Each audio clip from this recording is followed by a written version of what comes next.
mentions only 4 chapters have ethnic components in the Quran.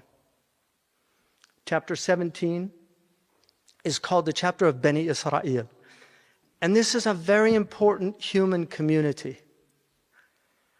The influence that they have is extraordinary. And all of the horrors that we've been witnessing in Palestine being done to these poor people that really they have no army, they have no air force, they have no defense, they're being bombed relentlessly, humanitarian aid being withheld.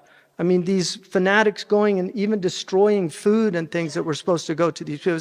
It's beyond belief to see this. And I know it's so painful for people.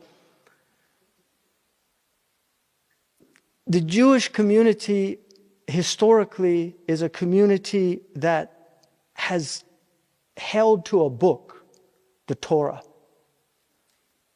And when they broke from that Torah, many, many problems came with that break. And then attempt to restore that Torah brought all of these heresies into their own teaching, like the heresies of Rabbi Kook, as opposed to the more orthodox position of Rabbi Teitelbaum, who still these Orthodox Jews follow.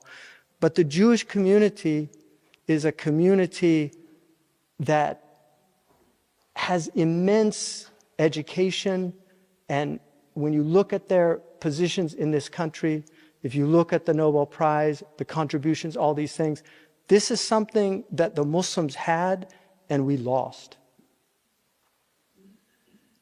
This is something we had and we lost. And so we cannot fault people.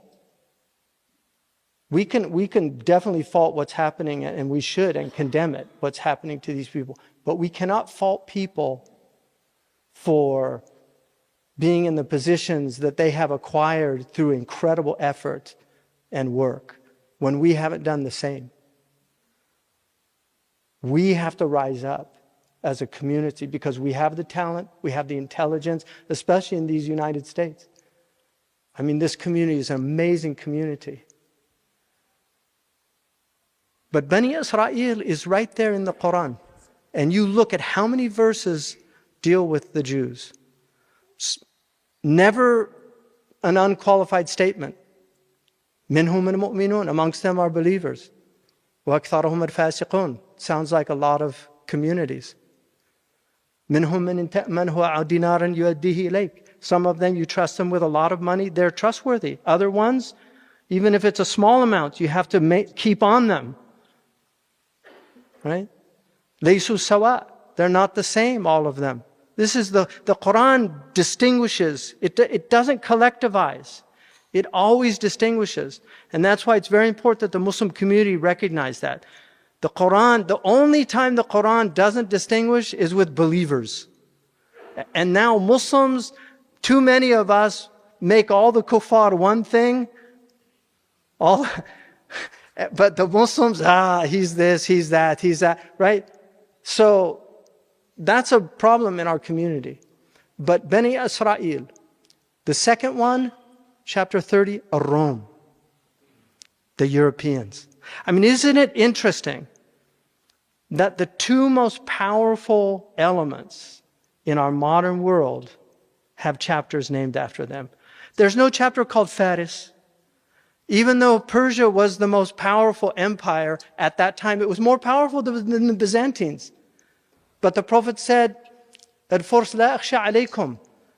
The Persians, he wasn't worried about. He knew people like Ali Attai would come out of those people. Great defenders of this religion, great intellects. That's what he knew. Look at the Persians. He's amazing people. The Persians. Allahu Akbar. Look at them. Tirmidhi, Sibawi, Ghazali, Maulana Rumi, Saadi, Hafiz, Shabastari. You just go on and on and on. Amazing people. He knew that, he said, سَتَكُنْ لَهُمْ نَطْحَةٌ. They'll have one butt, Qadisiyah.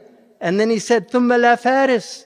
And then there's no, he didn't mean there's no more Persia. He meant there's no more fear of them. It's a great civilization that gave the world so much. But he wasn't worried about them. But he said, Rome, that al-Qurun, the Europeans. And it is the Europeans, my friends. When you see a Rome in any hadith, and in that chapter of the Quran, this is not the Byzantines, it's not the Greeks, it's the Europeans. And their sacred history all goes back to Rome.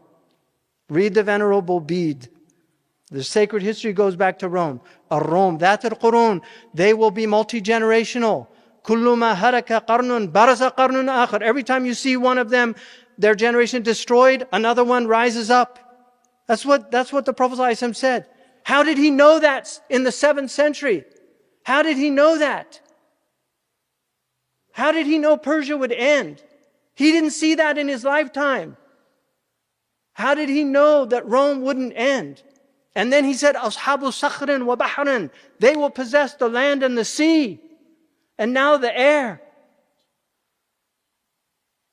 Bahar is one of the words for the air also. أَصْحَابُ بَحْرٍ وَصَخْرٍ. Hayhata, hayhata. In other words, don't think you're going to ever conquer them. Hayhata, hayhata. وَإِنَّمَا هَرَكَةٌ مَعَ السَّاعَةِ. Their end comes with the hour. So we have to learn to live with these people. We need to teach them who we are. Encourage them. They're getting better. They're getting better. You know, they haven't dropped an atom bomb in over 70 years. Yeah. So we don't want atom bombs. We should be concerned about this. You know, one of these guys the other day said, maybe we're facing a nuclear war. It's not a joke. Annie Jacobson, read her book. And Surah Dukhan, فَارْتَقِبْ يَوْمَ تَأْتِيَ السَّمَاءُ بِدُخَانٍ مُبِينٍ. Fear a day when the skies will bring a clear smoke, a manifest smoke. يَغْشَى النَّاسِ. It will overwhelm people. هَذَا عَذَابٌ أَلِيمٌ. This is a manifest punishment. رَبَّنَا اكْشِفْ عَنَّا الْعَذَابِ. The believers say, remove this adhab. Inna mu'minun, we're believers. Nuclear winter. The earth is covered in smoke. I don't know, maybe that's one of the meanings. Maybe that's where it's all headed. Because we know Iblis wins in the dunya. He loses in the akhirah, but he wins here.